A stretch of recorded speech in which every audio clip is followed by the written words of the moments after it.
రక్షించబడినటువంటి వ్యక్తి యొక్క జీవితంలో ఎలాంటి ఆలోచన కలిగి ఉంటుంది అనేది మనం నేర్చుకున్నాం. మనం దేవుణ్ణి ఆరాధించేసేటప్పుడు అపరాధ భావంతో కానీ, భయంతో కానీ, తప్పని స్థితిలో కానీ, విధిగా కానీ మనం సేవించటం లేదనే విషయాన్ని గడిచిన వారం నేర్చుకున్నాం. చాలాసార్లు తప్పు చేశాము కాబట్టి దేవుని దగ్గరికి వస్తానికి చాలామంది ఇష్టపడతారు. దెబ్బలు తినేశారు కాబట్టి లాభం సంపాదించుకోవడానికి దేవుని దగ్గరికి వస్తారు. ఇబ్బంది పడుతున్నాం కాబట్టి ఆ ఇబ్బందిలో దేవుని సహాయం, ఇరుకులో విశాలత కలుగు చేస్తాడని దేవుని దగ్గరికి వస్తారు. నాకు ఆలోచన లేదు కాబట్టి నాకు దేవుడు సహాయం చేస్తాడని వస్తారు. నాకు అవసరం ఉంది కాబట్టి దేవుడు అవసరాలు తీరుస్తాడని దేవుని దగ్గరికి వస్తారు. నాకు ఇది లేదు కాబట్టి అది ఇస్తాడు అనేటువంటి ఆశతో, కోరికతో దేవుని దగ్గరికి వస్తారు. ఇక ఏ గత్యంతరం లేకపోతే, అన్ని దారులు మూసిపోతే ఇక తప్పదు దేవుడు అని దేవుడి దగ్గరికే వస్తూ ఉంటారు. కానీ దేవుడిని ఆరాధించేటప్పుడు అలా కాకూడదని బైబిల్ చెప్తుంది. అలా మనం ఆరాధించట్లేదు. అపరాధ భావంతోనో, భయంతోనో, తప్పని స్థితిలోనో, గతి లేకో, విధికో మనం దేవుని సేవించట్లేదు. దేవుని సేవించటానికి ఒక ప్రత్యక్షత ఉంది. ఆయన మన కోసం చేసిన దానికి గాఢమైన కృతజ్ఞతతో దేవుని సేవిస్తున్నాం. దేవుని సేవించటానికి ఒక ఆలోచన, ఎంతో దేవుడు మనకు చేశాడు. ఆయన మనకు చేసిన ఉపకారాల్లో దేన్ని మర్చిపోలేం. ఆయన మనకు చేసిన సహాయాన్ని ఏ విషయంలోనూ కొలవలేం. ఆయన మన కొరకు చేసిన త్యాగాన్ని ఇంత అని వివరించలేము, వర్ణించలేము, దాన్ని ఆపలేము, దాయలేము. అంత గొప్ప పనులు మన జీవితం పట్ల దేవుడు చేస్తూ ఉన్నాడు.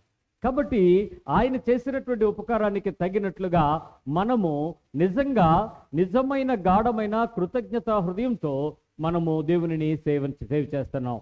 దేవుని సేవించటం అని అంటే, మీరు ఇతరులు దేవుడిని ఎప్పుడెప్పుడు ఆరాధిస్తారో చెప్పండి. ఇతరులు మన చుట్టుపక్కల ఉండే మన లోకం అంతా,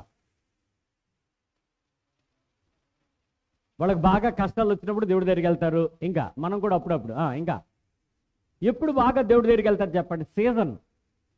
సీజన్ భక్తి ఉంటుంది. జనవరి వచ్చింది అనుకోండి ఒక దేవుడు, శీతాకాలంలో అదే జనవరిలో అయ్యప్ప దేవుడు, అక్టోబర్లో దసరా టైంలో కనకదుర్గా దేవుడు.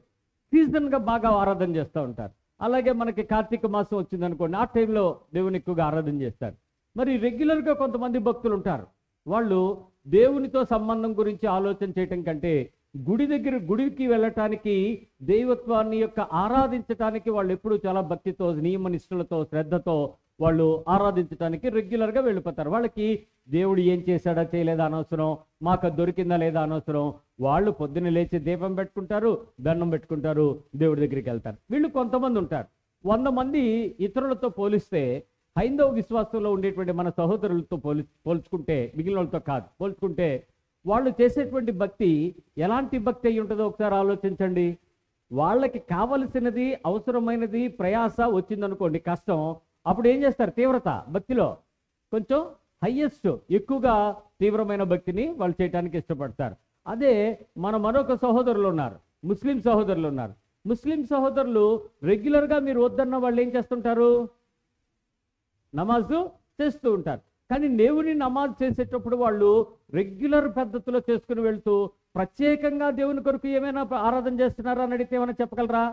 నేను మా సహోదరుని అడిగాను, అబ్దుల్ ఖాదిర్ అని ఒక అబ్బాయి అన్నాడు. వాడిని అడిగాను, అబ్దుల్ ఏంట్రా మీరు దేవుని ప్రత్యేకంగా మీరు ఎప్పుడైనా ఆరాధన చేస్తారంటే, అంటే మాకు స్పెషల్గా ఏముండదురా, రెగ్యులరేరా అన్నాడు. మరి రంజాన్లో అంటే అదేం లేదురా, కొంచెం ఉపవాసం ఉంటాం అంతేరా, ఆ రోజా చేస్తా. కానీ అంతకు మించి దేవునిని ఆరాధించడానికి ప్రత్యేకంగా, స్పెషల్గా, భారంగా అలా మాకు చెప్పరా నమాజులు చేయమని.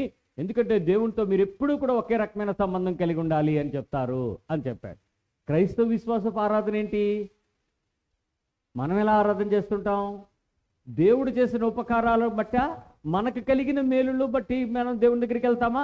దేవుడు మనకు చేసిన దాన్ని బట్టి దేవుని దగ్గరికి వెళ్తానికి ఇష్టపడతామా? ఇక్కడ మనం తెలుసుకోవాలి. ఎవరికైనా దేవుడు ఒకదాని తర్వాత ఒకటి ఆశీర్వాదాలు, దీవెనలు, ఆ కృపలు, బోళ్ళంత లాభాలు ఇచ్చాడు అనుకోండి, వాడు నిజంగా దేవుడిలో ఉంటాడా? తప్పిపోతాడరా? తప్పిపోతాడే. కానీ జల మీద జల్ల, దెబ్బ మీద దెబ్బ తగిలింది అనుకోండి, కానీ అప్పుడైనా దేవుడి దగ్గరికి వస్తాడా? అప్పుడు దేవుడి దగ్గరికి రాడు. ఎప్పుడు వస్తాడు దేవుడు? వాడికి అవసరం రావాలా, వాడికి కష్టం రావాలా, వాడికి మనసు పుట్టాలా, వాడికి దెబ్బ తగలాలా, అప్పుడు దేవుడు అని అంటాడు. అలా కాదు. నిజానికి మనకు జరిగేటువంటి మేలుకో ఉపకారానికో మనం ఆరాధించడం కాదు, కానీ దేవుని ఆరాధించడానికి, ఆయన మన కోసం చేసిన దానికి నిజమైన కృతజ్ఞతతో ఆయన్ని సేవిస్తున్నాం.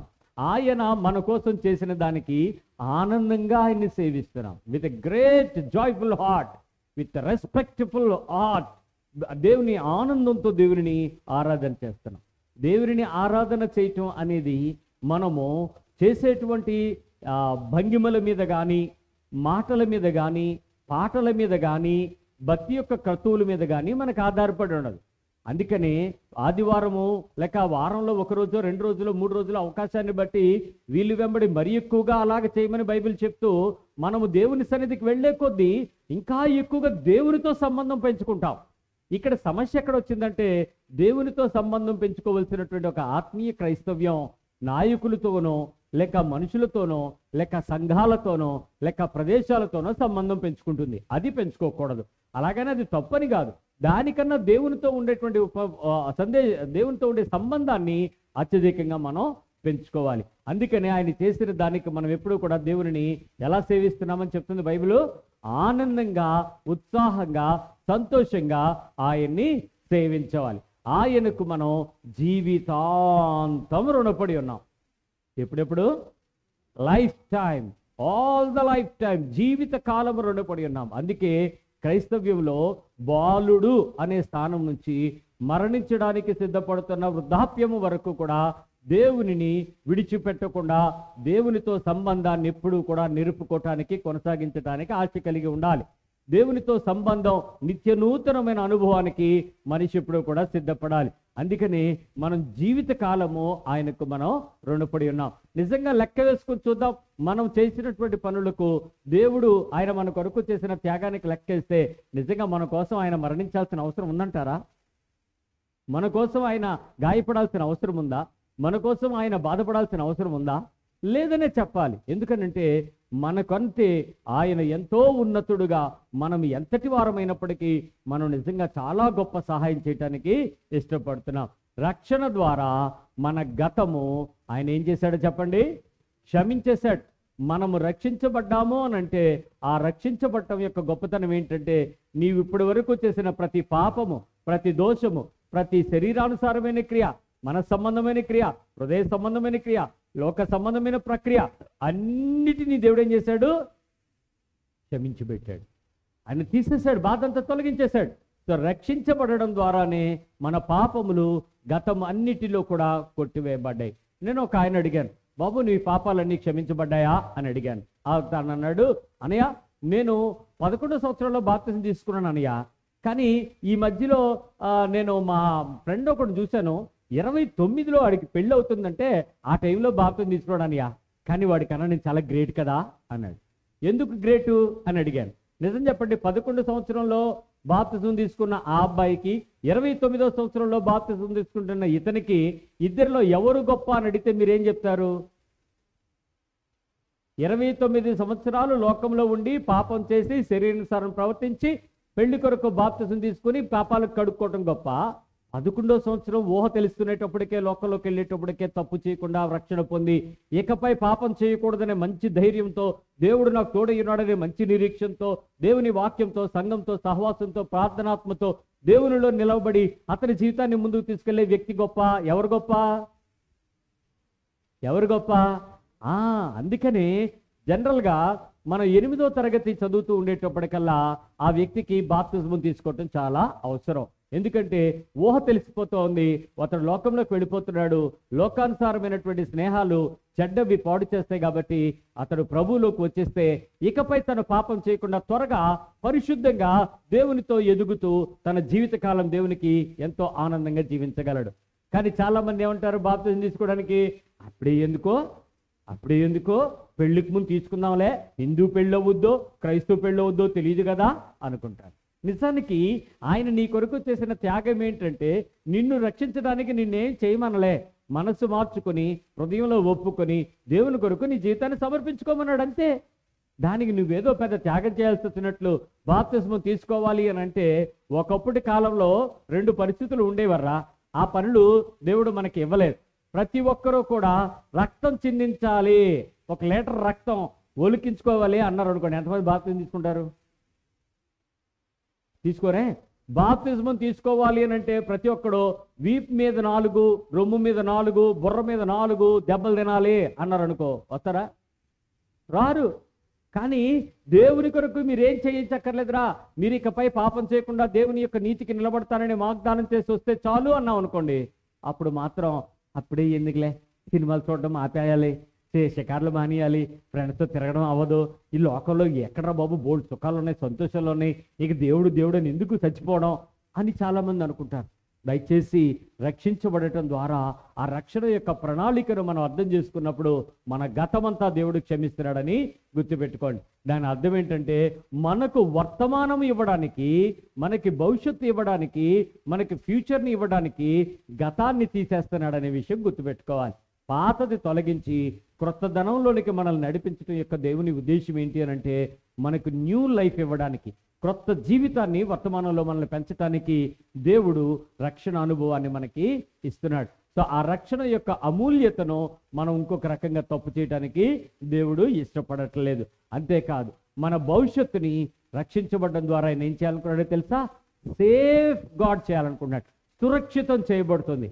నీవు రక్షించబడ్డావు అనుకోండి, ప్రభువునందు విశ్వసించావు అనుకోండి, దేవునిలో నిలిచి ఉన్నావు అనుకోండి, దేవుని యందు రక్షించబడ్డావు అనేటువంటి అనుభవానికి నీ మనసు ఒప్పుకుంది అనుకోండి, నీ భవిష్యత్తు నిశ్చయంగా ప్రభు సన్నిధిలో ఉంటుంది. నీవు మరణించినా ఎక్కడుంటావు? మరణిస్తే దేవుని సన్నిధిలో ఉంటావు. ప్రభు రాకడొస్తే మనం ఎత్తబడతాం. మనమందరము దేవునిలో మంచి శుభనిరీక్షణ కలిగి ఉండగలం. మనం పాపం చేయకుండా దేవుడు సహాయం చేయగలుగుతాడు. మనల్ని తప్పు చేయనివ్వకుండా వాక్యం సహాయం చేస్తుంది. మనము దేవుని యొక్క నీతిలో తప్పిపోకుండా పరిశుద్ధాత్మను మనల్ని హృదయానికి కాపలా ఇస్తాడు. ఇంత గొప్ప రక్షణను మనము నిర్లక్ష్యం చేయకూడదు. రోమీయులకు రాసిన పత్రిక 12వ అధ్యాయంలో 1వ వచనం చెప్తుంది కదా, కాబట్టి సహోదరులారా పరిశుద్ధమును దేవునికి అనుకూలమునైన సజీవ యాగముగా మీ శరీరములను ఆయనకు సమర్పించుకునుడని. సజీవ యాగంగా దేని సమర్పించుకోవాలి ఆయనకి?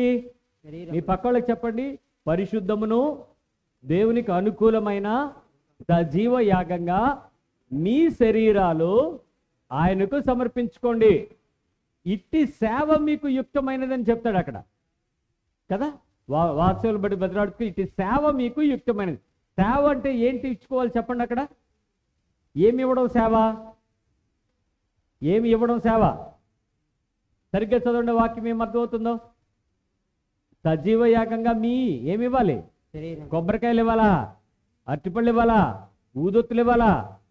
లేకపోతే కర్పూరం ఇవ్వాలా? లేకపోతే పాలు ఇవ్వాలా? ప్రసాదం ఇవ్వాలా? నైవేద్యం ఇవ్వాలా? ఆకులు ఇవ్వాలా? తాంబూలం ఇవ్వాలా? ఏమి ఇవ్వాలి?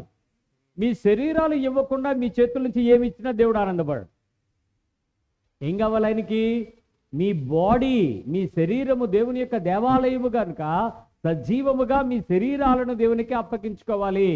మరణించిన తర్వాత నీ బాడీ ఏమవుద్ది? కుళ్ళిపోద్ది, మట్టిలో పెట్టేస్తాం, పాడైపోద్ది. అది అవసరం లేదు ఆయనకి.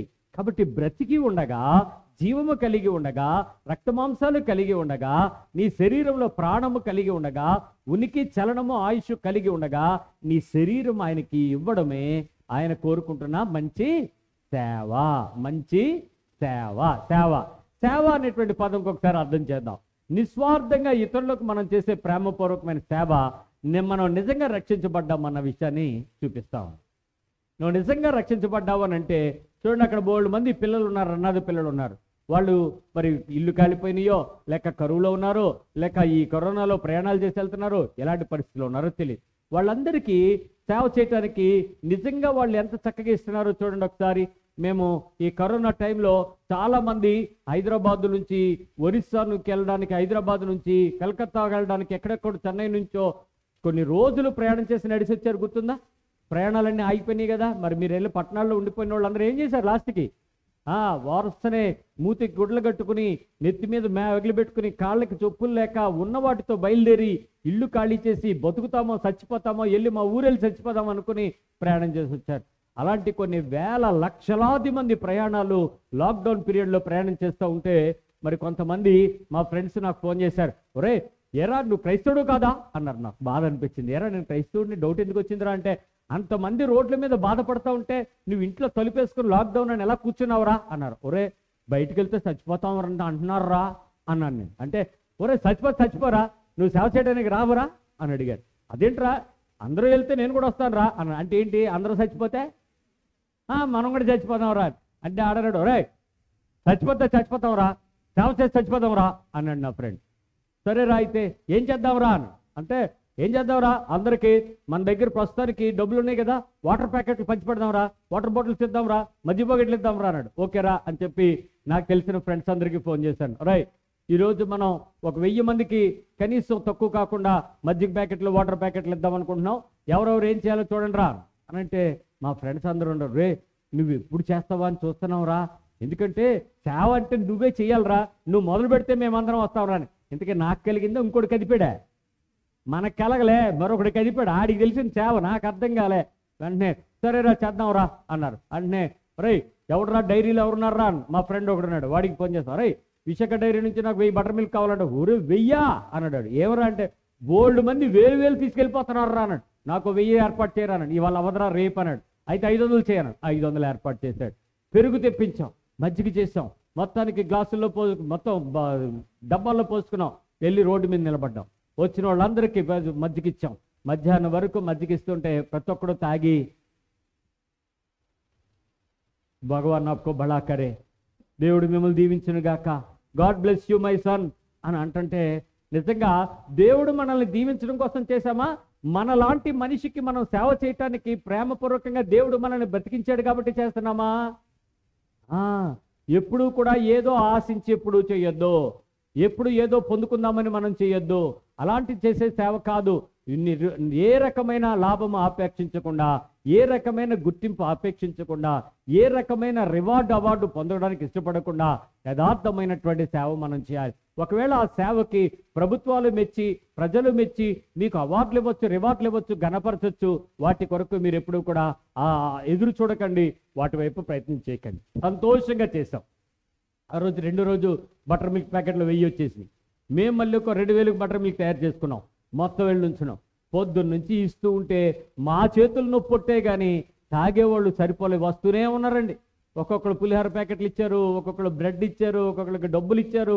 అలా పంచుతూనే వెళ్తూనే నడుస్తూ వస్తూనే ఉన్నారు.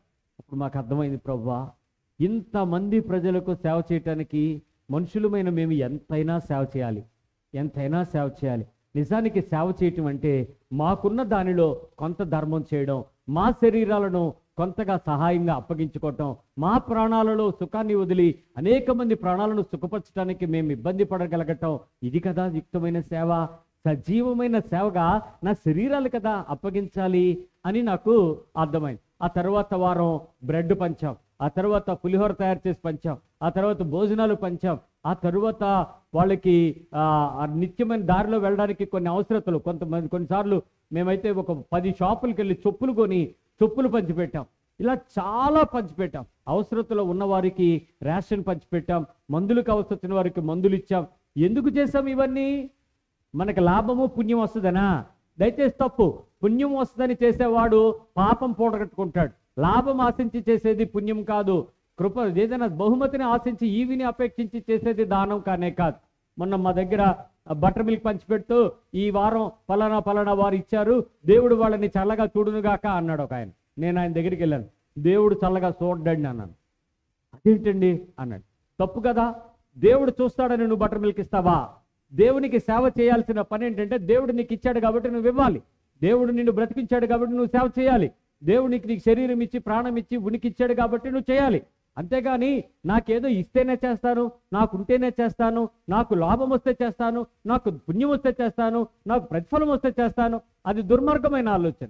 అది ప్రకృతి ఏ ఉపకారము ఏమీ ఆశించి చేయలేదు. అలాంటిది మానవుడు పుణ్యం ఆశించి ఎలా చేస్తాడండి? అది తప్పు కదా అన్న. వెంటనే ఆయన అన్నాడు, నిజమేనండి మీరు అన్నది, కానీ మనం అలా అనకపోతే మనకి ఎవరో సాయం చేయరండి, ఈ బటర్ మిల్క్ ఎవరో మనకి ఇవ్వరండి, స్పాన్సర్ చేయరండి అన్నాడు. అలాంటి దుర్మార్గులు మీరు చేసేటువంటి సేవ అనుకుంటే దేవుడు నీ ప్రతిఫలానికి ఏమీ రివార్డుగా బహుమతిగా ఇవ్వలేడు. ఆయన చేసిన దానికి మనము మరలా చేయాలంటే మనం ఉన్నది కాదు చేసేది, మనం ఇవ్వగలిగింది చేసేదే సేవ చేయటం. నిజానికి సేవ అనేటువంటి నిర్వచనం చాలాసార్లు ఎప్పుడు తెలుసుకుంటామంటే, ఇతరులకు మనం ప్రేమపూర్వకంగా చేసేటప్పుడు నిజంగా మనం రక్షించబడ్డామనే విషయానికి ఉపయోగపడుతుంది. మనల్ని దేవుడు ఆహారం ఇచ్చి రక్షించాడు, మనకి వస్త్రం ఇచ్చి రక్షించాడు, మనకి షెల్టర్ నివాసం ఇచ్చి రక్షించాడు, మనకు మర్యాదనిచ్చి రక్షించాడు. కాబట్టి మనకు మనం ఏమైనా ఇచ్చి దేవుణ్ణి ఆ సహాయం అనేది, సేవ అనేది చేయాలి. ఈ విషయం ముందు మీరు చిన్న పిల్లలు అయినప్పటి నుంచి కూడా వాళ్ళకి ఆ పనిని నేర్పించండి. అంతేగాని ఏ రోజు కూడా మనం దుర్మార్గంగా ఏదో లాభం అని ఎప్పుడు కూడా మనం చేయొద్దు. మనం మరణము నుంచి జీవంలోకి వచ్చామని ఒకరిపై మరొకరికున్న ప్రేమను మనము రుజువు చేస్తా ఉన్నాం. ఈ పిల్లకి ఏమి ఇచ్చారు చూడండి, ఆ పేద పిల్లకి పెన్నో పుస్తకం ఇచ్చారు, చదువుకి సహాయం చేశారు. ఒక మనిషి జీవితాన్ని కట్టడానికి మీరు ఏమి చేయగలిగినప్పటికీ కూడా దేవుడు నన్ను ఎలాగైతే రక్షించాడో అలా నేను చేయగలిగిన వాడనని మనము చేయగలిగినప్పుడు అనేక మందికి గొప్ప సహాయాన్ని మనము చేయగలుగుతాం. సో ఏ పరిస్థితిలో ఉన్నా, ఎలాంటి పరిస్థితిలో ఉన్నా, ఏమేమి మనం చేస్తున్నామో ఒకసారి ఆలోచన చేసుకోండి. దేవుడు మనల్ని మరణంలో నుంచి జీవంలోకి తీసుకొచ్చాడు కాబట్టి మనం ప్రేమగా అనేకులకు, ఎక్కువ మందికి ఏదైనా సహాయం చేయటానికి ఎప్పుడూ కూడా ఆశగా ఉండాలి. తనకు మాలిన ధర్మము చేయటం కాదు, తన శరీరాన్ని సమర్పించుకునేలాంటి పనిని చేయటం చాలా ముఖ్యం. మళ్ళీ చెప్తున్నాను, తనకు లేనిది ఎవరి దగ్గర నుంచో చేసి అప్పు చేయటమో, దొంగతనం చేయటమో, మోసం చేయటమో, ఇలాంటి పనులు చేయటం కాదు. ఒక ఆయన అన్నాడు, నేను దొంగతనం ఎందుకు చేస్తున్నాను అంటే పేదల కడుపు ఆకలి తెచ్చడానికి అన్నాడు. ఆకలి తెచ్చడానికి అన్యాయం చేయక్కర్లే, అక్రమం చేయక్కర్లే, తప్పు చేయక్కర్లే, మోసం చేయక్కర్లే, మరొకరిని నాశనం చేయక్కర్లే. ఎందుకంటే అలా నువ్వు చేసేది మంచి సహాయంగా ప్రజలకు అనిపించినప్పటికీ కూడా ఒక దగ్గర దోచుకోవడం ద్వారా 10 మందికి నువ్వు మేలు చేసిన దేవుడు నీ యందు ఆనందించేవాడు కాదు. ఎందుకనంటే అది మరి మనుషులకు ఉన్నటువంటి జ్ఞానమును బట్టి అది ఒక రకమైన సోషలిస్ట్ సిద్ధాంతాలకు తయారవచ్చేమో కానీ మనం చేసేది దేవుని యొక్క పనికి ఎప్పుడూ కూడా అలా చేయకూడదు. నేను నష్టపోగలగాలి, నేను సమర్పించుకోగలగాలి, నేను సంతోషంగా ఇచ్చుకోగలగాలి తప్ప నేను మోసం చేసో, దొంగతనం చేసో, హత్య చేసో, లేక తప్పు చేసో మరొక పనిని ఎప్పుడు చేయటానికి మనము చెయ్యకూడదు. అందుకే మనము దేవుని ఎదుట చేస్తున్నాం అనేటువంటి పనికి ఎప్పుడూ గుర్తుపెట్టుకోవాల్సిన విషయం ఏంటంటే ఎంతో సంతోషంగా, ఎంతో ఆనందంగా దేవుని పక్షంగా మనం చేసే ప్రతి పనిని కూడా దేవునికి చేస్తున్నాము. ఆయన నన్ను జీవంలోనికి పెట్టాడు కాబట్టి నేను ఈ పని చేయగలుగుతున్నాననే పనిని మనం ఇప్పుడు చేయడానికి ప్రయత్నం చేద్దాం. ఇది మొదటిగా మనం చేయాల్సినటువంటి పనులు చాలా రకాలుగా ఉంటాయి. మొట్టమొదటిగా మీరు చేయాల్సిన సహాయం ఎక్కడ ఉండాలో తెలుసా? ముందు మీ ఇంటి వారికి చేయడం మొదలుపెట్టండి. పిల్లలందరూ కూడా ఫస్ట్ హెల్పింగ్ నేచర్ ఎవరితో స్టార్ట్ అవ్వాలి చెప్పండి? ఇంటిలో. ముందు మీరు మీ ఇంట్లో పిల్లలు మీ ఇంటి వారికి చక్కగా ఉపకారము, వారి శరీరంతో సంతోషంగా ఆనందంగా చేసేటట్లు నేర్పించండి. బాబు మంచినీళ్ళు తెచ్చేవరా అన్నావు అనుకో, ఏ నువ్వు లెగలే వేడి అన్నాడు అనుకో, అప్పుడు అర్థం ఏంటి? పక్కనే ఉంది తెచ్చుకో అన్న మాత్రం. అన్నయ్యనిమ్మను, చెల్లిని తెమ్మను, ఏ నువ్వు ఇందాక లేచావు కదా అప్పుడు తెచ్చుకోలేవా అన్నావు అనుకోండి. ప్రేమతో సాయం చేయగలుగుతున్నారా? చేయట్లేదు. వాళ్ళకి జీవం కలిగి ఉన్నారా? లేదు. కాబట్టి మొదటి సహాయపు ప్రేమచర్య ఎక్కడ జరగాలి? తన ఇంటి వారికి జరగాలి, తన కుటుంబం వారికి జరగాలి, తన ప్రజలకు జరగాలి. తన ఇంట్లో వాళ్ళందరికీ మనం అన్ని పనులు సంతోషంగా చిన్న పిల్లలే తమ శరీరాలతో సమర్పణతో హృదయపూర్వకంగా కృతజ్ఞతతో చేయటం నేర్పించాలి పిల్లలందరికీ. ఇక్కడ చిన్నపిల్లలు అంటే ఎవరు? 10 ఏళ్ళు 11 ఏళ్ళ కాదు. నీకన్నా పెద్దోడు ఎవరైనా ఉంటే అప్పుడు నువ్వెవరువే? చిన్నోడివే. కాబట్టి ఆ గౌరవ మర్యాదతో కూడినటువంటి పరిస్థితిని బట్టి ఉపకారం నువ్వు చేయటకు చేయనైతే చేతనైతే దాన్ని చేయటం నుంచి వెనతిరిగిపోకూడదని బైబిల్ చెప్తుంది. కాబట్టి మనం ఖచ్చితంగా ఏం చేయాలి? వాళ్ళకి హెల్ప్ చెయ్యాలి. రెండోది అవకాశం కోసం ఎదురు చూడాలి. చెప్పండి, పక్కలకు చెప్పండి. ఉండండి. ఫస్ట్ మన ఇంట్లోకి మనం చెయ్యాలి. 2 సహాయం చేయడానికి ఎదురు చూడాలి. ఎలా ఎదురు చూడాలి? ఎలా ఎదురు చూడాలి? ఇంట్లో వాళ్ళకి ఎలా ఎగ్గొట్టాలని అడగండి, తెలిసిపోద్ది. ఎలా సహాయం చేయాలి? ఎదురు చూడాలి ప్రతిసారి. How I can help my people. మన ఇంట్లో వాళ్ళకి ఎలా చేయాలి? అమ్మ అక్కడ కూర్చుంది, పని చేస్తుంది, ఫ్యాన్ వేసి లేదు, నువ్వు వచ్చావు చూసావు, అమ్మ ఫ్యాన్ వేయమంటావా అని అడిగి వెళ్ళి ఫ్యాన్ వేయాలి. అంతేగాని మనకి ఎందుకులే అడగలేదు కదా అని వెళ్ళిపోయామనుకోండి, సహాయం చేసే అవకాశం వచ్చింది కానీ నువ్వు పోగొట్టుకున్నావు కదా, సహాయం చేసే కృప పోగొట్టుకున్నావు కదా. కాబట్టి అలాగా అడగకుండా కొన్నిసార్లు కొన్ని పిచ్చి పనులు చేసేస్తూ ఉంటారండి. అక్కడ ఏ వెల్లుల్లిపాయలో ఒలుస్తుంది అనుకోండి, మీరు వెళ్ళి ఫ్యాన్ వేస్తే ఏమవుద్ది? ఒక పనికి డబల్ పని అవుద్ది, నీ ఈపి విమానం మొత్తం అవుతుంది, దడేలు మన ఒకటి పడద్దు. ఎందుకు? నువ్వు ఎందుకురా చెప్పిన పని చేయకుండా ఎందుకురా ఎక్స్ట్రా పబడి పిచ్చోడా ఎదవా తిడతారు. అలా చేయకూడదు. తెలుసుకోవాలి, గమనించాలి. సహాయం చేసే అవకాశం అందరికీ దేవుడు ఇవ్వలేడు. ఇచ్చాడు అని అంటే అది పోగొట్టుకోకూడదు, ఎప్పుడు చేయాలి. అలాగే వంటగదిలో ఆడపిల్లలందరూ కూడా, మగపిల్లలందరూ కూడా ఈ సమ్మర్లో సెలవులన్నింటిలో కూడా చక్కగా వంట ఎలా చేయాలి, కూరగాయలు ఎలా కొయ్యాలి, ఏ సహాయం ఇంట్లో వాళ్ళకి చేయగలుగుతాం చక్క చేసేయండి. బట్టలు ఉతకడం నేర్చుకోండి, వంట చేయడం నేర్చుకోండి, కూరగాయలు కొయ్యడం నేర్చుకోండి, ఇల్లు సర్దడం నేర్చుకోండి, ఇంటిలో ఏ వస్తువు ఎక్కడ ఉండాలో చక్కగా చూసుకోండి. పురుషులందరూ కూడా ఏమాత్రం కొంచెం సహాయం టైం దొరికినా మీ భార్యలకు ఏ రకమైన సహాయం చేయగలరో, మీ కుటుంబాన్ని సంతోషంగా చేయడానికి మీ పిల్లలకి ఎలాంటి సహాయం చేయగలరో, ప్రతిసారి మీరు మీ శరీరాన్ని సజీవయాగంగా మీ ప్రేమతో మరొకరికి సహాయం చేయడానికి మీ ఇంటి వారికి మొదట ప్రయత్నించండి. రెండవది, మీ ఇంటి దగ్గర ఉన్న వారికి మీరు సహాయం చేయడం నేర్చుకోవాలి. మన ఇంటి చుట్టుపక్కల వారికి సహాయం చేయడం నేర్చుకోవాలి. మన ఇంటి చుట్టుపక్కల సహాయం చేయకుండా నేను అమెరికాకి సహాయం పంపిస్తాను అన్నాను అనుకోండి, ఎలాగుంటుంది? పాకిస్తాన్లో గోధుమ పిండి కోసం కొట్టు చచ్చిపోతున్నారంట, నేను రొట్టెలు తినడం మానేశాను, చపాతీ తినడం మానేశాను, రాత్రి అన్నం తింటున్నాను, నా 5 కేజీలు గోధుమ పిండి పాకిస్తాన్కి పంపిస్తానంటే అది ఎలాగుంది? మరీ ఎటకారంగా లేదు. ఒరే, నువ్వు పాకిస్తాన్కి గోధుమ పిండి పంపడం కాదు, మీ ఇంటి పక్కన ఆకలితో చచ్చిపోతాను, కుక్క పిల్ల ఉందానికి అన్నం పెట్టి అంటాడు దేవుడు. లేదా ఓ మనిషి ఉన్నాడు, పేదోడు ఉన్నాడు, వేసవకాలం ఎండకి తహతాలు ఆడిపోతున్నాడు, ఆడికి గిన్నెడు సన్నీళ్ళు ఎవరో బాబు అని అడుగుతాడు. కాబట్టి నీ ఇంటి చుట్టుపక్కల మన గ్రామంలో ఎవరికి ఎలాంటి సహాయం చేయగలమా, ఎలాంటి ఉపకారం చేయగలమా, ఎలాంటి మేలు చేయగలమా, ఎలాంటి ధర్మం చేయగలమా, ఎలాగ మన శరీరాలను సమర్పణగా ఇవ్వగలమా అనేది మనం చెయ్యాలి. ప్రతిసారి ప్రయత్నం చెయ్యాలి. సో ఏ రకమైన ఉపకారం చేయగలమో మన చుట్టుపక్కల ఉన్న కొంత వరకు మనం ఎప్పుడు కూడా సహాయం చేయటం ప్రయత్నించాలి. మనం చేయగలిగినంత చేయగలిగి. కొంతమందికి చేతి వృత్తిలో సహాయం ఉంటుంది. మొన్న మా దగ్గరికి ఒక అబ్బాయి వచ్చాడు, అడిగాడు, అన్నయ్య మీరు చెప్పిన మెసేజ్ విన్నాను, నేను ఏదైనా సాయం చేద్దాం అనుకుంటున్నాను, నేనేం చేయగలను అని అడిగాడు. నువ్వేం చేస్తావురా అని అంటే, నేను హెయిర్ కటింగ్ చేస్తాను, మా వృత్తి బార్బర్ వృత్తి అన్నాడు. ఓ పని చేయరా, ప్రతి మంగళవారం మీకు షాప్ సెలవే కదా, సెలవు. మంగళవారం ఉదయం పేదలకి 11:30 గంటల వరకు ఉచితంగా తల కటింగు గడ్డము చేయబడును అని బోర్డు పెట్టాను. ఫ్రీ, పేదలకి ఫ్రీ అని అన్నాడు. అంటే తను అన్నాడు, అన్నయ్య పేదలంటే ప్రతి ఒక్కడు వచ్చేతాడు అని. అలా కాదురా, నీకు తెలిసిపోద్దురా, ఎవరైనా పేదోళ్ళు ఉంటే నువ్వు కూర్చోరా బయట అన్నాడు. అయితే మీ ఫ్రెండ్స్ అందరికీ చెప్పు, సోమవారం నుంచి శనివారం వరకు వచ్చిన వాళ్ళందరికీ ఏమని, మంగళవారం మీ దగ్గర పేదోళ్ళు ఎవరైనా ఉంటే, కటింగ్ చేయించుకోలేని వాళ్ళు ఎవరైనా ఉంటే అలాంటి వాళ్ళని ఇక్కడ తీసుకురండి, నేను కటింగ్ చేస్తాను, ఫ్రీ, డబ్బులు తీసుకోని అని చెప్పరా అన్న.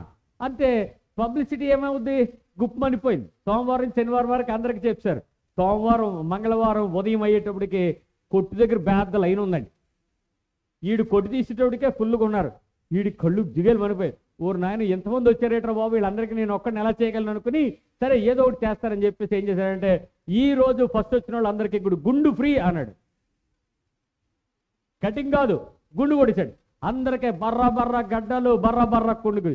అందరూ వచ్చి ఏటీడి మంగళవారం షాప్ బిజీ అయిపోయిందిట్రా అని చూశాడు. పాపం 11:30 వరకు 26 గుండు కొట్టించాడని. గీసాడు, గడ్డలు గీసాడు, గుండ్లు గీసాడు. సమ్మర్ కాబట్టి గొప్ప సుఖంగా ఉన్నారు, అందరు వెళ్ళిపోయారు. వీడు వెళ్ళి పబ్లిసిటీ అయిపోయాడు. మంగళవారం మంగళ షాప్లో గుండ్లు కొడతారు, అందరు వెళ్ళిపోయాడు.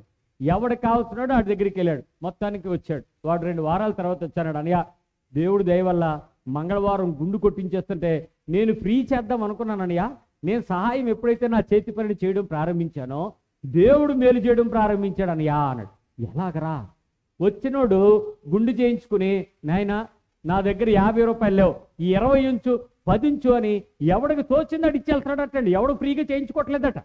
మేము అడుక్కునే వాళ్ళమే, అయినప్పటికీ ఎంతో కొంత ఉంది, ఇది చేయించుకోవాలంటే మా దగ్గర డబ్బులు లేక మేము ఉన్నాం, నాకు మళ్ళీ పలానా ఆయన తీసుకొచ్చాడు, ఆయన ఎవరో నన్ను బండి మీద ఎక్కించి ఇక్కడ తీసుకొచ్చి గుండు కొట్టించాడు, నాకు భలే సుఖంగా ఉందని చెప్పి పిచ్చోళ్ళందరూ, అడుక్కునే వాళ్ళందరూ, పేదోళ్ళందరూ ఎంతో కొంత ఇవ్వడం ప్రారంభించారు. ఆ దినపు ఖర్చులు తీరిపోతున్నాయి, ఫైనాన్స్ కరెంటు బిల్లు లేదు, చాలా సుఖంగా ఉన్నానయ్యా. పేదలకు సేవ చేస్తే యెహోవాకు అప్పు ఇచ్చివాడని నువ్వు చెప్పిన మాటను బట్టి నేను ఉచితంగా చేయటం వల్ల నాకు చాలా లాభం వచ్చిందని అన్నాడు. ఒక ఆయన వచ్చాడు, అన్నయ్య నేను ఆటో డ్రైవర్ని, నేను గర్భిణులకు ఉచితం అని బోర్డు పెట్టాను అన్నయ్య అన్నాడు. సరే బాగానే ఉంది, రోజులో ఎంతమంది గర్భిణులు ఎక్కుతారా నీ ఆటో అన్నాడు. ఎవడ ఎక్కడా అన్నయ్య అన్నాడు. మరి అలాంటప్పుడు బోర్డు ఎందుకు? ఏదైనా సాయం చేయగలిగింది పెట్టాలి కానీ చేయలేని ఎందుకురా? అయితే ఒక పని చేయి, కేజీహెచ్ దగ్గర కాయి 2 గంటల సేపు, అప్పుడు గర్భిణీలు వస్తారు, వాళ్ళని ఎక్కడ కావాలో అక్కడ దింపే, అది ఫ్రీ సేవ అనుకో అని. అయితే ఏం చేయమంటారు? వృద్ధులకు గర్భిణులకు అని పెట్టేరా, చిన్నపిల్లల తల్లులు కానీ పెట్టేరా బోర్డు అని అనండి. అనయా ఇంకా మరి నేను అడుగు తినాలని అన్నాడు.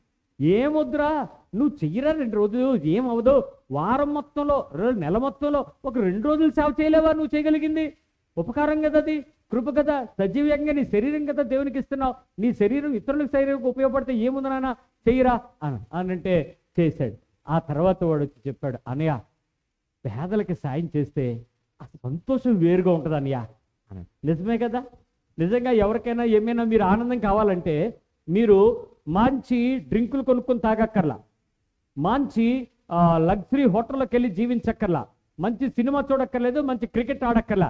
ఎవరికైనా ఏదైనా సహాయం చేసి చూడండి, ఆ సంతోషం మీ హృదయం అనుభవిస్తుంది. నువ్వు తృప్తి పొందాలి అని అంటే ఇచ్చి చూడు. ఏదైనా ఇస్తే ప్రశాంతంగా నీ హృదయంలోకి వచ్చే సంతోషానికి ఏ రకమైన విలువ ఉండదు. అంత విలువ లేనిది నువ్వు చేయగలుగుతావు. అట్లా చాలా మందికి ఏం చేయగలవో చెయ్యాలంటే చాలా సహాయం చేశాడు. ఒక ఆయన అన్నాడు, సార్ నేను చెప్పులు కుడుతున్నాను సార్, ఇలాంటి సహాయం చేయమంటారని. చెప్పులు కుడతావు కదా, ఎవరైనా నీ దగ్గరికి వచ్చిన వాళ్ళు ఏమన్నా అడుగుతున్నారు అనుకోండి, ఎంతో కొంత ఇవ్వమను, నువ్వు డబ్బులు డిమాండ్ చేయకు అని అడిగారు. ఆ రోజు అతను అన్నాడట, ఎంతో కొంత ఇవ్వండి బాబుగారు అన్నాడు. అంటే ఒకడు 2 రూపాయలు ఇచ్చాడట, మరీను 5 రూపాయలు ఇచ్చాడట. ఏమొస్తున్నాయి అంటే 2 రూపాయలకి 5 రూపాయలకి ఒక ఇడ్లీ రావట్లేదు. అయినా ఏం మాట్లాడకుండా దేవుడు మిమ్మల్ని దీవించును గాక అన్నాడు. అయితే దేవుడు అతడు చేస్తున్న యథార్థమైన సేవకి, అతడు కష్టార్జితాన్ని దేవుని కొరకు సహాయంగా ఇష్టపడటానికి డబ్బును కాక శరీరాన్ని ఇవ్వడం ప్రారంభిస్తే దేవుడు అన్యాయస్తుడు కాదు. అతడు ఇంటికి వెళ్ళిపోయేటప్పుడు రోజు డబ్బుల కోసం పనిచేసేదానికన్నా ఎక్కువ పని రావడం ప్రారంభించింది. ప్రజలందరికీ అతడు తక్కువకు చేస్తాడు, ఎంతైనా చేస్తాడు, ఎంత చక్కగా చేస్తాడు, అంకిత భావంతో చేస్తాడని తెలియచేయడం ప్రారంభించారట.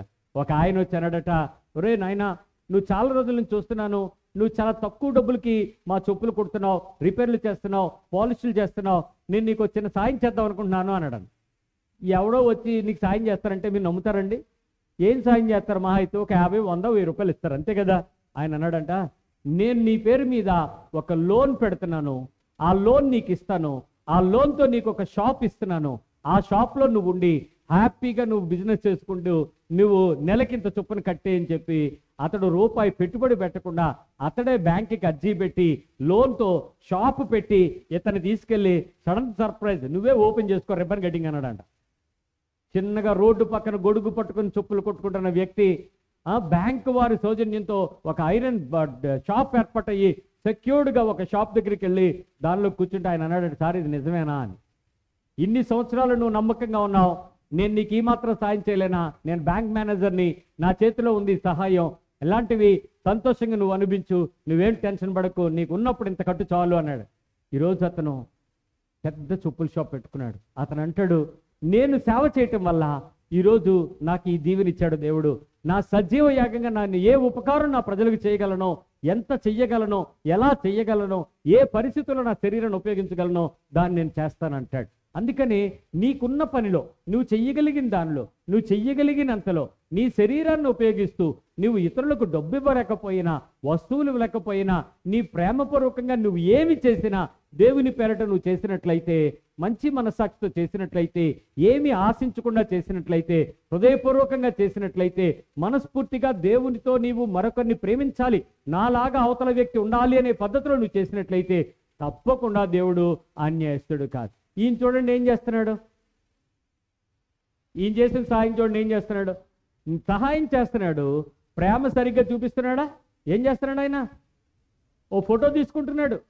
అతను చేస్తున్న పనికి ఒక రివార్డ్, ఒక గుర్తింపు, ఓ ఫేస్బుక్లో అప్డేట్ చేసుకుంటూ ఉంటారు. ఒక్క అరటిపండు ఇస్తూ ఉంటాడు. 8 మంది 9 మంది రోగులకి అరటిపండు సప్లై అట. ఒక అరటిపండు ఇచ్చి 8 మంది చేతులు ఎత్తాం. ఎంత అన్యాయం అండి అది. అరటిపండు ఒక బత్తాయి పండు ఇచ్చి 10 మంది చేతులు ఎత్తే అది ఏంటంటే మనుషుల కోసం కదా అది.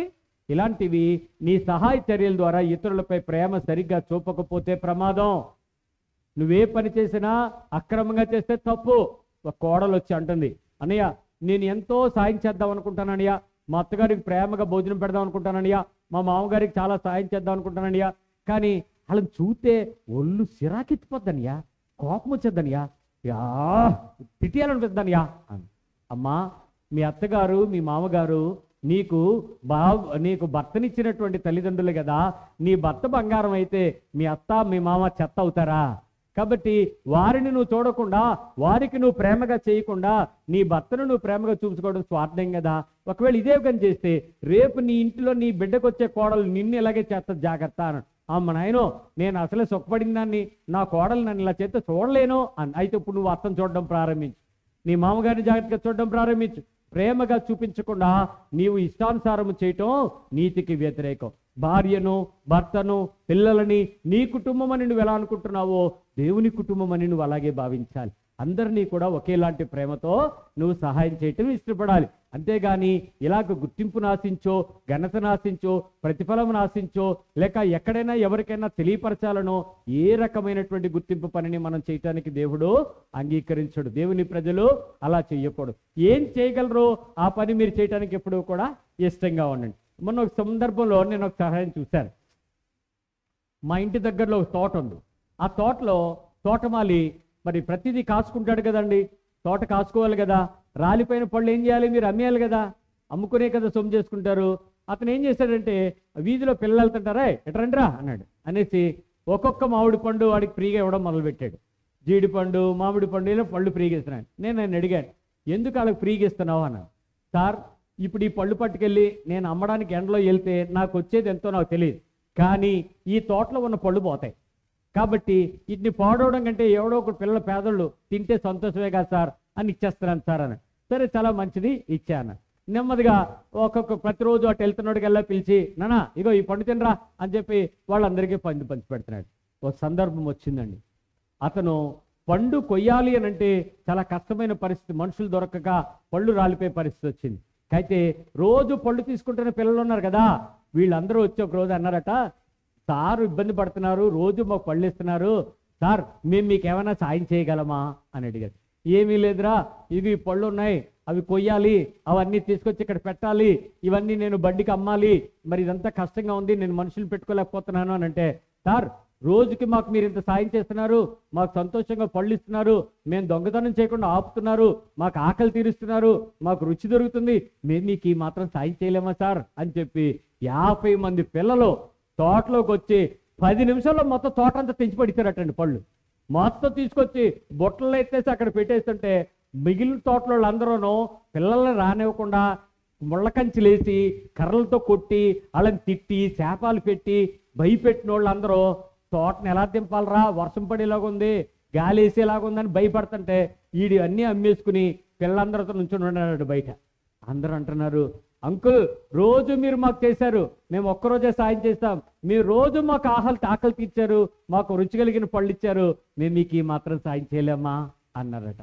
నిజంగా పిల్లరా, మీరు చేసే ధర్మము, మీరు చేసే సహాయము ఏ రకమైన రివార్డ్ ఆశించకుండా, ఏ రకమైన పిలుపు, గుర్తింపు, ధనము ఆశించకుండా, ఏ విషయాలలో కూడా కాకుండా మీరు సంతోషంగా చేసి దేవుని ఎదుట ప్రేమను సరిగ్గా కనపరిచినట్లయితే దేవుడు మీకు గొప్ప సహాయం చేస్తాడు. ఇతరులకు సేవ చేయాలనే కోరిక నీలో లేకపోయినా ప్రమాదమే.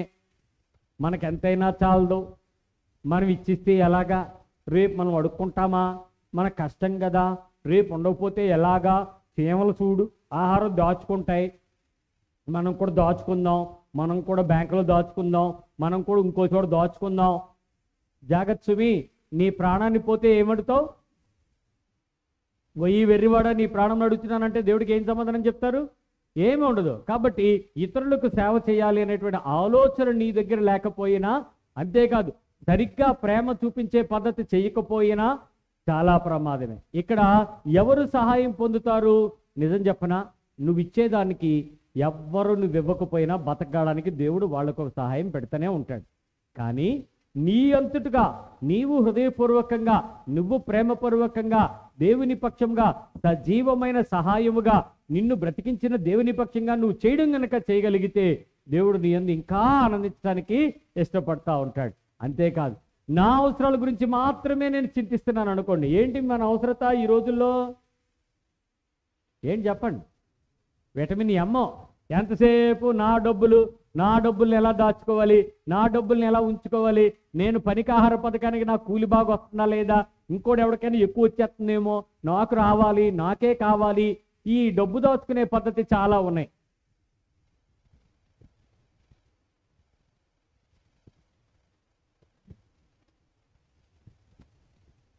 ఇలాంటి మన మన సొంత అవసరతలు, డబ్బులు అవసరమే, ద్రవ్యం ఆశ్రయాస్పదమే, కానీ దానిని నమ్మినవాడు పాడైపోతాడని బైబిల్ చెప్తుంది. డబ్బు మీ దగ్గర ఉండాలి, కానీ దాన్ని నమ్మకండి. అది ఈరోజు ఒక దగ్గర నుండి ఇంకో చోటకి ఎగిరిపోతూ ఉంటుంది. నిన్న నాకు ఒక ఆశ్చర్యకరమైన విషయం విన్నాను. మాకు ఫ్రెండ్ ఉన్నాడు, వాడు వచ్చి అన్నాడు, అరే నా దగ్గర డబ్బులు లేవు, కొత్త 20 రూపాయల నోట్ వచ్చినప్పుడు దాశాను, ఇదిగో దాని ఫోటో తీసుకున్నాను, దాని నెంబర్ నోట్ చేసుకున్నాను. నాకు నా ఫ్రెండ్ ఒకడు వచ్చి, ఒరే నువ్వు ఎలాగైనా నాకు సాయం చేయాలరా అని అంటే, నా దగ్గర 20 రూపాయలు, నాకు 20 కావాలరా అన్నాడు. ఆ 20 రూపాయలు వాడికి ఏం కావాలన్నాడు, అది కొనియడానికి షాప్కి ఇచ్చేసాడు. ఇచ్చేటోడు ఏం చెప్పాడు తెలుసా, నేను 20 రూపాయలు బండిలు కొత్తగా వచ్చినప్పుడు తీసిన నోట్ ఇది, ఇన్ని రోజులు దాచుకున్నాను, మరి నీ ఇష్టం, నీకు ఇస్తున్నాను, నువ్వు కూడా దాచుకో, నా ఫ్రెండ్ కోసం ఖర్చు పెడుతున్నానని చెప్పి 20 రూపాయలు ఇచ్చాడండి. సరిగ్గా 10 రోజుల తర్వాత ఆ 20 రూపాయల నోట్ మళ్ళీ ఆడి దగ్గరికి వచ్చింది. ఏమండి, విశాఖపట్నంలో 17 లక్షల మంది జనాభాలో 20 రూపాయల నోటు ఎన్ని లక్షల మంది చేతిలోకి వెళ్ళిపోవాలండి. అది తిరిగి నెల రోజులు తిరిగి మళ్ళీ ఆడి దగ్గరికి వచ్చి ఆ ఫోటో చూసి ఆ నోటు చూపించి ఆడు నాకు చూపిస్తున్నాడు, చూడరా ఇదిగో ఇది మళ్ళీ నా దగ్గరికి వచ్చింది అని. ఎలా సాధ్యం ఇది? రెక్కలు కట్టుకుని ఎగిరి ఎగిరి ఎగిరి మళ్ళీ నీ దగ్గరికి వచ్చిందంటే అది నీ సొంతదనా? కాదు. ఈరోజు ఎగిరిపోయే అవకాశాలు ఎన్నో ఉన్నా దేవుని దగ్గరకు ఇతరుల అవసరతల గురించి నువ్వు ఆలోచించినట్లయితే, చింతించినట్లయితే దేవుడు చాలా సహాయం చేయాలనుకుంటాడు. నీ అవసరతల కోసం మాత్రమే నువ్వు ఆలోచించటం అన్యాయం అంటాడు. జాగ్రత్త. ఇంకొక మాట చెప్పాలి, క్రీస్తు నీ జీవితంలో ఉన్నాడా అని నువ్వు ప్రశ్నించుకోవాలి. దేవుడు నీతో ఉన్నాడా అని ఎప్పుడు ప్రశ్నించుకోవాలి తెలుసా? నా అవసరతల కోసం మాత్రమే ఏమి తిందుమా, ఏమి తాగుదామా, ఏమి ధరించుకుందామా, ఏమి సుఖపడదుమా అని ఆలోచించినా, నేను ఇతరులకు సేవ చేయాలనే కోరిక నాకు లేకపోయినా, ఏమైనా ప్రేమపూర్వకంగా చర్యలు సరిగ్గా చేయకపోయినా, ఈ 3 పనులు చేయకపోతే ఖచ్చితంగా మనకి ఏమి లేనట్టు, యేసు ప్రభు మనలో లేనట్లే. ఒకసారి ఆలోచించండి, ఒక్క నిమిషం టైం తీసుకుని, ఇంతవరకు మనలో ఉన్నట్టా లేనట్టా? ఇప్పుడు వరకు మనలో ఉన్నట్టా లేనట్టా? నేను మళ్ళీ చెప్తున్నాను, నీ ఫ్రెండ్లకే సాయం చేస్తే కుదరదు, నీకు కావాల్సిన వాళ్ళకే సాయం చేస్తే కుదరదు, నాకు మళ్ళీ తిరిగి ఇస్తాడు కాబట్టి అని ఉన్నవాడికే నువ్వు సాయం చేస్తే కుదరదు.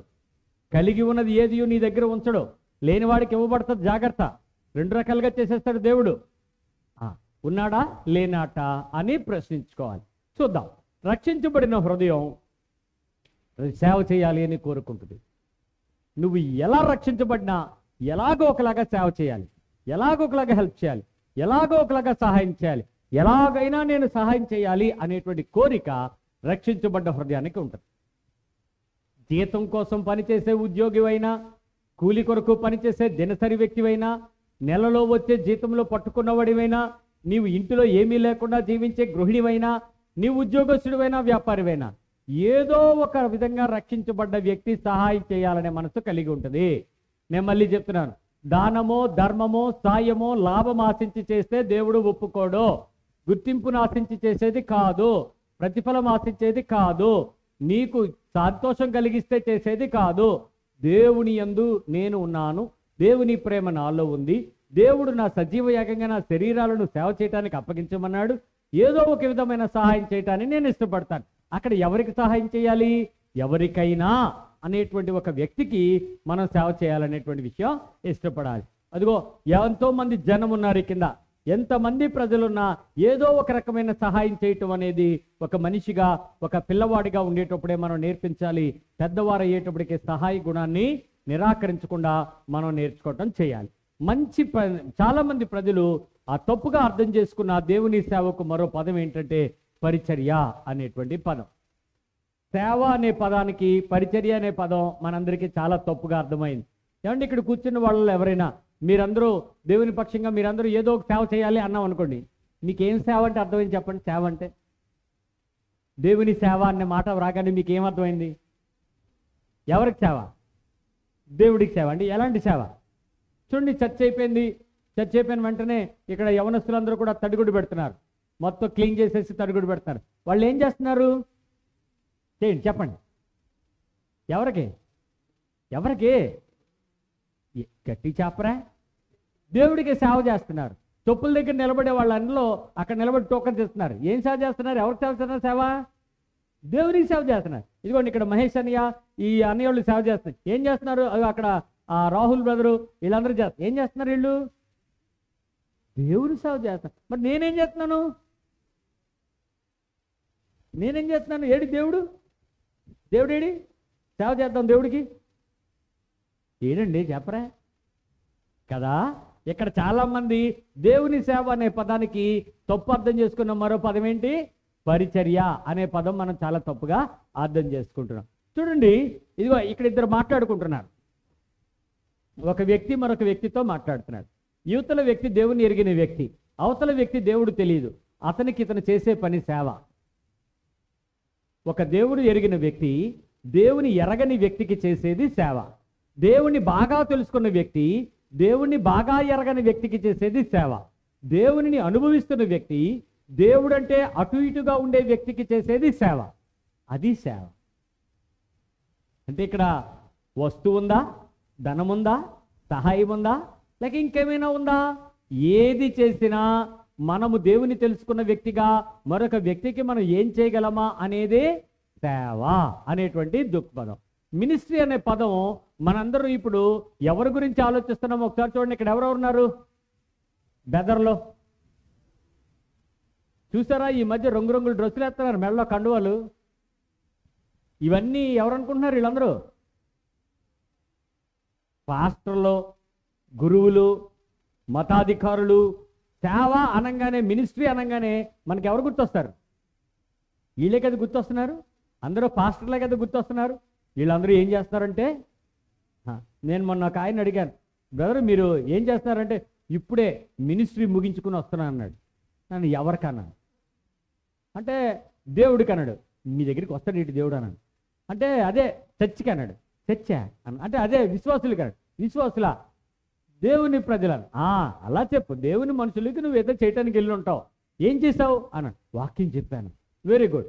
వాక్య పరిచర్య అనేది ఒక వ్యక్తిగా చేసేటువంటి పరిచర్య. ఈరోజు మనకు వాక్య పరిచర్య ఎవరెవరు చేశారు చెప్పండి?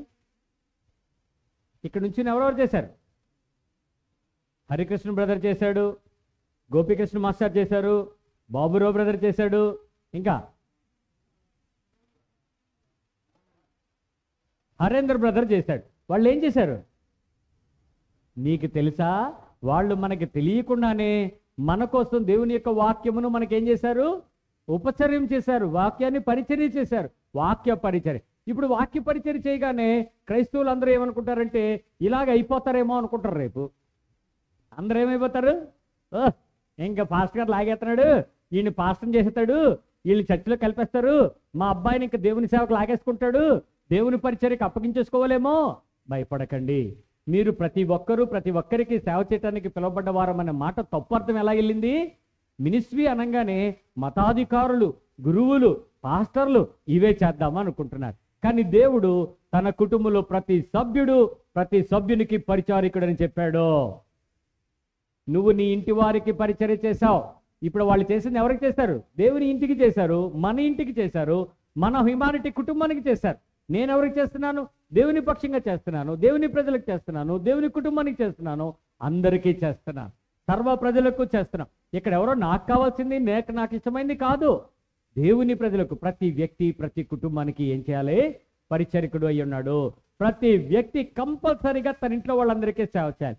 భర్త ఏం చేస్తాడు చెప్పండి? సంపాదించి డబ్బు తీసుకొచ్చి పరిచర్య చేస్తాడు. భార్య ఏం చేస్తుంది చెప్పండి? తల్లి వంట చేసి, ఇంటి పనులు చేసి, వంట పనులు చేసి, సహాయం చేసి, ఇంటి పరిచర్య చేసి. పిల్లలు ఏం చేస్తారు చెప్పండి? ఆడుకుని, తిని, తిరిగి. సేవ చేస్తున్నారా? వాళ్ళు వినియోగదారులు, మనము సహాయకులమయ్యాం. కానీ ప్రతి కుటుంబానికి కూడా మనము సేవ చేయాలి. ప్రతి వ్యక్తి కూడా మనము కుటుంబానికి పరిచారికుడు అని చెప్పాడు. బైబిల్లో సేవకుడు, పరిచారికుడు అనే పదాలకి పర్యాయ పదాలు ఉన్నాయి, అంతేగాని వేరువేరు కాదు. సేవ, పరిచర్యలాగా సేవకుడు, పరిచారికుడు అనే పదాలు పర్యాయ పదాలు అంతే. చూడండి, వాళ్ళిద్దరు ఏం చేస్తున్నారు చెప్పండి? ఇంట్లో ఏం చేస్తున్నారు? మీ ఆడపిల్లలందరూ, మగ పిల్లలందరూ మీ పక్కలు చెప్పండి, మన ఇంట్లో రేపు నుంచి ఈ పని చేద్దామని. హాస్టల్ పిల్లలు సెలవుల నుంచి ఇంటికి వచ్చిన వెంటనే ముందు ఇంట్లో పనులు నేర్చుకోండి. అంతేగాని హాస్టల్లో మాకెవడో పని చెప్పడా అని మీరు అలా బ్యాసాలు మంచాల మీద, టీవీల దగ్గర వీడియో గేమ్ పట్టుకోకండి. ఖచ్చితంగా ఇంట్లో పనులన్నీ నేర్చుకోండి. సెలవులకు వచ్చిన వాళ్ళందరూ అన్ని పనులు. ఈ పనులు చేయటం ఏంటి? ఇంటికి ఏం చేస్తారు? సేవ చేస్తారు. మీరు ఇంట్లో అందరూ సేవ చేస్తున్నారు అనుకోండి, చర్చికి మీరు ఎన్ని గంటలకు కావాలంటే అన్ని గంటలకు వచ్చేయగలరు. అంతా ఒకళ్ళే చేయాలనుకోండి, పని భారం పెరిగిపోద్ది కదా. ఇంట్లో ప్రతి ఒక్కరికి ఏం చేయాలి మనం? దీన్ని పర్యాయ పదాలే తప్ప ఇక్కడ నేను గొప్ప నువ్వు గొప్ప అనే పదం ఏమీ లేదు. మీరు క్రైస్తవులైతే మీరు పరిచారకులు. మీరు సేవ చేస్తున్నప్పుడు మీరు ఏం చేస్తున్నారో చెప్పండి? పరిచర్య చేస్తున్నారు. వీళ్ళు ఏం చేస్తున్నారు? ఇక్కడ ఇంట్లో ఏం చేస్తున్నారు? బూజులు దులుపుతున్నారు. ఈ వారం అంతా పిల్లలు పెద్దలు మీ ఇంటిని శుభ్రంగా దులుపుకోవాలి. All the kids and young people, మీ ఇంటికి మీరు ఈ వారం అంతా మీరు పరిచారకులు.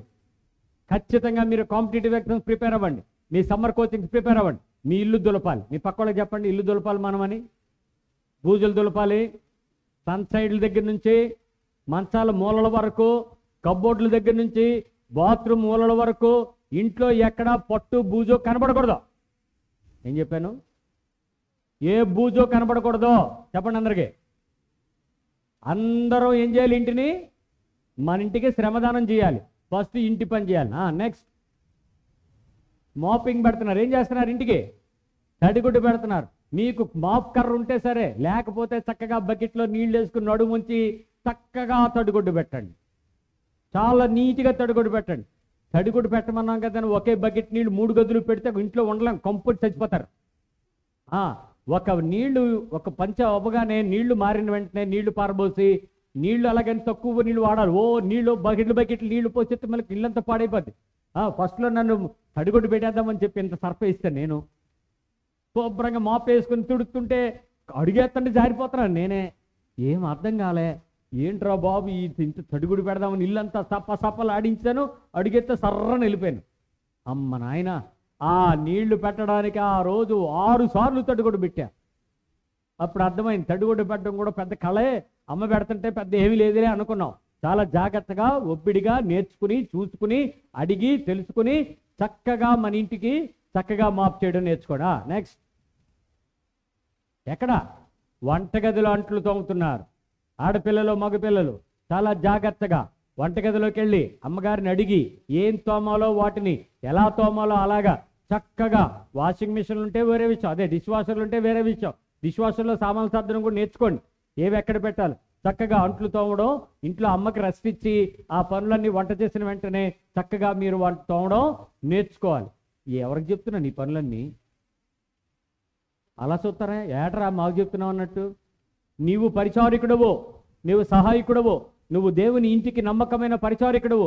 తన వంటికి, తన ఇంటికి, తన దేవుని ఇంటికి, తన దేవుని దేశమునకు, దేవుని ప్రజలకు మనము ఉపచారం చేయడానికి పిలువబడ్డ వారం. సజీవ యాగంగా మన శరీరాలని సిద్ధపరచుకోవాలి. సేవ అంటే కేవలం బైబిల్ చెప్పడమో, ప్రార్థనలు చేయటమో, మీటింగ్లకు వెళ్ళటమో, పరిచర్యలకు బయటకు వెళ్ళటమో కాదు. ప్రతిదీ పరిచర్యే. మన ఇంటి వారికి మనం చాలా చక్కగా ఉపచారం చేయాలి. ఇక్కడ ఏం చేస్తున్నారు? పిల్లలకి బట్టలు ఉతుకుతున్నారు. అక్కడ వాషింగ్ మిషన్ ఉంది, వైట్ బొమ్మ. నేను దీనిలో అనుకోలేదు కదా, ఇలా వచ్చింది. వాషింగ్ మిషన్లో బట్టలు ఉతకడం, అలాగే బట్టలు ఉతకడం, ఉతికిన బట్టలు ఆరవేయడం, ఆరవేయబెట్టిన బట్టలు తీసుకొచ్చి చక్కగా ఎప్పటికప్పుడు వాటిని ఏం చేయాలి? మడతలు పెట్టి పెడతారా, తోసేస్తారా, కబోర్డ్లో పీకేస్తారా? ఒక్కోసారి కింద మనకి కావాల్సిన కింద ఉంది, అది లాగితే ఏమవుతాయి పైనుంచి కిందకి. అప్పుడు ఏం చేయాలి? అమ్మా పడిపే అని వెళ్ళిపోవడం కాదు, నీ పని అది. ఇంటిలో బట్టలు సర్దాల్సిన పని నీదే, బట్టలు ఉతుక్కోవాల్సిన పని నీదే, బట్టలు తెచ్చుకోవాల్సిన పని మనదే. జాగ్రత్త. వాక్యూమ్ చేయటం అంటే అందరికీ మిషన్ ఉండకపోవచ్చు, ఇల్లు తొడవడం అనమాట. బూజులు దులిపేసి కింద తొడవడం మానేతారా? బూజులు దులిపిన వెంటనే ఇల్లు కూడా తొడవాలి. ఫ్యాన్లకు అంటుకున్నటువంటి ఆ జిడ్డంతా చక్కగా తొడవాలి. చక్కగా వాటికి డ్రైగా తడిగుడ్డుతో తుడిచిన తర్వాత పొడిగుడ్డుతో తొడవాలి, లేకపోతే ఇంకా ఎక్కువ జిడ్డు అంటుకుంటుంది. చక్కగా తుడిచుకోండి. తర్వాత ఇదిగో బట్టలు కబోర్డ్లో సర్దుకుంటున్నారు. ఇవన్నీ ఎవరికి చేస్తున్నారు? వీళ్ళు సేవ తన ఇంటి వారికి. మీరు క్రైస్తవులైతే మనం పరిచర్య చేయడానికి పిలువబడ్డాం, పరిచారికులం అయి ఉన్నాం. యేసుక్రీస్తు వారికి ఈ బైబిల్ చెప్తుంది, మత్తయి సువార్త 18వ అధ్యాయం 14-15 వచనాల్లో, పేతురు అత్త యేసుక్రీస్తు ద్వారా స్వస్థత పొందినప్పుడు ఆమె వెంటనే లేచి ఏం చేసిందట? ఆమె నిలుబడి యేసుకు సేవ చేయడం ప్రారంభించింది. ఆమె వెంటనే లేచి వారికి ఉపచారం చేసింది అని. సజీవ యాగంగా దేవుడు మనకు చేసిన సేవను బట్టి, ఉపకారాన్ని బట్టి అనేకులకు మనం ఏం చేయొచ్చు? సహాయం చేయొచ్చు, హెల్ప్ చేయొచ్చు. ఉద్యోగం చేసేవాళ్ళు ఉద్యోగంలో, ఆ ఆఫీసులో లేక ఆ పనిలో, ఆ ఏర్పాట్లో మీరు ఎన్ని గంటలైతే పనిచేస్తారో మీరేమనుకుంటున్నారు చెప్పండి? ఎవరికి చేస్తున్నారు సేవ? ప్రభుత్వానికి, సంస్థకి, వ్యక్తికి, ప్రజలకు, ఎవరికో ఒకరికి మీరు చేస్తున్నారు కదా సేవ. ఆ సేవ చేస్తున్నారని చెప్పి మీరు ఇంటికి వచ్చి ఏమంటారు తెలుసా? మేము పొద్దున్న నుంచి కష్టపడి వస్తున్నాం, ఇప్పుడు ఏం చేయాలి? మేము సుఖపడతాం, మీరు శ్రమ పడండి అని అంటారు. ఏమండి, మీరు ఇతరులకు సేవ చేయటానికి వెళ్ళారు, మంచిది, లాభమే. ఉపకారం ఉందా లేదా మీకు? దానికి లాభం ఉందా లేదా? ఉంది. మరి మీ ఇంటి వాళ్ళకి ఎవరు చేస్తాడు? ఎవరు చేయాలి? వాళ్ళు పనుళ్ళ మీ ఇంటికి చేయటానికి. కాబట్టి మీరు బయట మీ ఉపకారానికి మీరు చేసినా మీరు మళ్ళీ మీ ఇంటికి ఎవరు చేయాలి? దానికి మీరు ఏమంటారు తెలుసా? మగోడంట కూర్చొని తింటాడంట, ఆడదంట ఒళ్ళంతా అలిసిపోయేలాగా కష్టపడి పని చేయాలంట. ఆడ మగ తేడా లేదు, ఇద్దరూ కలిసి సహాయం చేయాలి. అది పరిచర్య. స్త్రీకి పురుషుడు, పురుషుడు స్త్రీ, ఇద్దరూ కలిపి కుటుంబానికి, పిల్లలతో కలిసి కుటుంబం అంతటికి పరిచర్య చేయటానికి సిద్ధపరచబడాలి. దేవుని సేవ చేయటానికి ముందుగా మనము మన కుటుంబానికి వ్యక్తిగతమైనటువంటి పరిచర్య చేయటానికి ఎప్పుడూ కూడా సిద్ధపరచబడాలి. ఇది మనం చేయవలసి ఉంది. మనం ఇతరులకు సహాయం చేయటానికి మనం స్వస్థత పొందాం. మనకు ఆరోగ్యం, మనకు బలం, మనకి శక్తి, మనకి జ్ఞానం, ఈ అధికారం, ఇవన్నీ ఎంతైతే ఉందో ఇవన్నీ దేని కొరకు? మనకు వచ్చింది దేని కొరకు? ఇతరులకు సహాయం చేయటానికి దేవుడు ఇవ్వాలని ఆశపడుతున్నాడు. మనం చేసే ఉపకారాన్ని బట్టి అనేకులకు మేలు పొందేటట్లు దేవుడు గొప్ప ఆరోగ్యాన్ని, బలాన్ని మనకి ఇస్తాడు. కాబట్టి మనం పొందుకున్నది మనం ఇతరులకు సహాయం చేయటానికి అనేటువంటి విషయాన్ని ఎప్పుడూ కూడా మర్చిపోవద్దు. మీరు ఈరోజు ఉచితంగా పొందుకున్న మీరు ఉచితంగా గనక సేవ చేయటం ప్రారంభిస్తే, కృపలో గనక సేవ చేయడానికి ఇష్టపడితే మీరు చేసే ప్రతి పనికి తగిన సంపూర్ణమైన ప్రతిఫల జీతాన్ని మీరు పొందుకుంటారు. దేవుని కొరకు మీరు చేసే అంకిత భావంతో చేసే పని ఏదైనా, ఎలాంటిదైనా నిర్ణీతమైన దేవుని దీవెన మీ మీద ఉంటుంది. కాబట్టి స్త్రీలే చేయాలి, పురుషులే చేయాలి, పిల్లలే చేయాలి, పెద్దలే చేయాలనేది తేడా వద్దు. అందరము చక్కగా మనందరికీ సహాయం చేయడానికి ఇష్టపడదాం. అలాగే మన సహవాసంలో ఒకరికి సహాయం చేయడానికి ఇష్టపడదాం. మన గ్రామంలో ఇతరులకు సహాయం చేయడానికి ఇష్టపడదాం. అనేకులకు ఆశీర్వాదకరంగా ఉండడానికి దేవుడు ఏం చేశాడు? మనల్ని బ్లెస్ చేశాడు. మనల్ని ఆశీర్వదించబడిన దేని కొరకు? మనం అనేకులను ఆశీర్వాదకరంగా ఉండడానికి మనల్ని దేవుడు ఆశీర్వదించాడు. కాబట్టి ప్రతి సందర్భంలో మనం ఎంతో ఎక్కువగా ఆశీర్వదించడానికి ఇష్టపడేలాగా మనం ఇతరులకు సహాయం చేయడానికి ఇష్టపడదాం. చూడండి, ఇక్కడ మీలో కొంతమంది ఉన్నారు, ఒక్కొక్క పనిని ఒకరు చాలా చక్కగా చేస్తారు, చాలా పర్ఫెక్ట్గా చేస్తారు. అలాంటి పని చేసే వాళ్ళకి ఎక్కువ మంది పనులు చెప్తారు చూసారా? పని బాగా చేస్తే ఏం చెప్తారు? నువ్వు సరిగ్గా చేయి, నువ్వు చేస్తావు అని చెప్తారా? అందరూ బాగా పోటీపడి బాగా చేశారనుకోండి, అప్పుడు ఎవరికి చెప్తారు? ఆలోచించండి. అసలు నేను టీం ఇస్తాను, ఆ టీం పర్ఫెక్ట్గా చేస్తుంది అనుకోండి, అప్పుడు ఎవరికి పని చెప్తాము? ఎవరికి పని చేయలేదని చెప్తాము? చెప్పగలమా? అలా మనం అందరికీ ఉత్తమమైన పరిచర్య చేయడానికి కనుక ఆశీర్వాదంగా చేయటం మొదలుపెట్టాం అనుకోండి, అప్పుడు పని చేయలేనోడు ఏమవుతాడు చెప్పండి? ఏమవుతాడు? అందుకని మనము దేవుని పిల్లలముగా దేవుని పద్ధతిలో మనం చేయటం ప్రారంభిస్తే పని చెయ్యనివాడు, ఆ పరిచర్య చెయ్యనివాడు కూడా ఏం చేయగలుగుతాడు? ఇప్పుడు అందరినీ ఒకరికొకరు చాలా యథార్థమైన పరిస్థితిలో మంచి సహాయం చేసామనుకోండి, అందరివి మంచి సహాయం చేసుకుంటాం అనుకోండి, అప్పుడు నష్టం కలుగుద్ది? ఎవరికైనా హాని కలుగుద్దా? బాధ కలుగుద్దా? సమాజంలో వేదనలు ఉంటాయా? కష్టాలు ఉంటాయా? కష్టపడడం వెంటనే మనందరం ఏం చేస్తాం? అప్పుడు అందరమే ఏదో సహాయం చేసేస్తామా? ఆలోచించండి. టీచర్ వృత్తి, నర్సు వృత్తి, ఇంజనీర్ వృత్తి, డాక్టర్ వృత్తి, మెకానికల్ వృత్తి, వీధులు తిరగడం, ఇలా ఎన్ని లక్షల ఉద్యోగాలు మనం చేసినా దాని వెనక డబ్బు తీసుకుని పోషించబడుతున్నా సమాజం అంతా ఆరోగ్యంగా ఉండడం కోసమేనా కాదా? అవునా కాదా? ఎవరే పని చేసినా అందరికీ ఉపయోగపడాలనేనా? అందరికీ లాభమేనా? ప్రపంచమంతటికీ సమాధానకరమైన సేవే జరుగుతుందా? కాబట్టి పరిచర్య చేయటం అనేది ఒక వాక్యము, దేవునితో సంబంధమైన భాగం అయినప్పటికీ దాని వెనక భాగంలో చాలా పరిచర్యలు దేవునిని కనపరిచేలాగా ఉండాలని దేవుడు కోరుకున్నాడు. అందుకు మనల్ని మనం పని చేయటానికి ఇష్టపడమన్నాడు. ఖాళీగా సోమరిపోతులాగా ఉండొద్దన్నాడు. ఏదో పని చేసి కష్టపడమన్న కారణం ఏంటంటే మన వంతు కర్తవ్యం, మన సహాయం ద్వారా, మన ప్రేమ ద్వారా, మన సహాయం ద్వారా, మన యొక్క సేవ ద్వారా అనేకులకు ఉపచారము జరుగుతూ ఉంటుంది. ఎంత గొప్ప పరిచర్య కదా. నేను మొన్న చూశాను, లారీ డ్రైవర్లు ఒక రోడ్డు పక్కన ఆపుకుని చిన్న గ్యాస్ స్టవ్ మీద బంగాళదుంపలు, గుడ్లు, ఉల్లిపాయలు వండుకుని అన్నం తింటున్నారు. నేను కారు ఆపి వాళ్ళ దగ్గరికి వెళ్ళి, ఏ ఊరు మీది అన్నాడు. మాది బంగ్లాదేశ్ అన్నాడు. ఏ ఊరా అన్నాడు. బంగ్లాదేశ్ అన్నాడు. ఎక్కడికి ఎందుకు వచ్చావురా అన్నాడు. లోడు పట్టుకొచ్చాను అన్నాడు. నీకు తెలుగు వచ్చానండి. బాగా వచ్చానండి. ఏంటి అనండి, నేను రెగ్యులర్గా ఆ దేశం నుంచి ఈ దేశానికి వస్తువులు పట్టుకొస్తాను. నేను అనుకున్నాను, అన్ని వేల కిలోమీటర్లు ఆ డ్రైవర్ వృత్తి చేయకపోతే ఏమి, కానీ ఆ వస్తువులు మనకు రాకపోతే మనకు నష్టమా కాదా? అంటే దేవుడు ఒక మనిషిని కష్టపడడానికి ఇష్టమనసు పెడుతున్నాడా లేదా? అందుకు వృత్తుల పట్ల ఇష్టపూర్వకంగా చేయాలి. ఏ వృత్తి నీకు ఇచ్చినా సంతోషంగా చేయాలి, సమాధానంగా చేయాలి, సేవాపూర్వకంగా చేయాలి, ఆశగా చేయాలి, పరిచర్య దేవునికి చేస్తున్నట్లుగా చేయాలి.